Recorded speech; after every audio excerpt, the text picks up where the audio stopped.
मी 1990 सालापासून त्यांच्याबरोबर आहे. अर्थात मधला काही काळ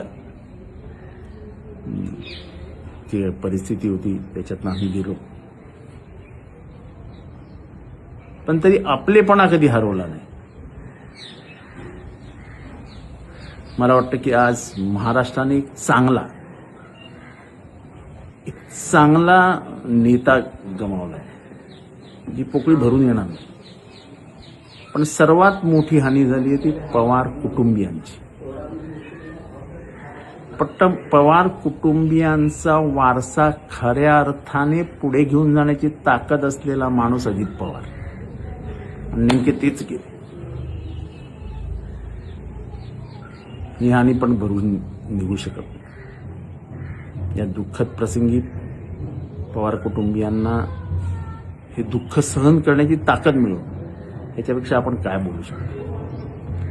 पण महाराष्ट्राची झालेली हानी भरून निघू शकत नाही एवढं म्हणतो अत्यंत प्रामाणिक मनाने मी सांगतो.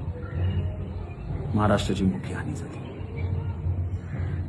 देव या मृतात्म्यास शांती देऊ एवढीच प्रार्थना.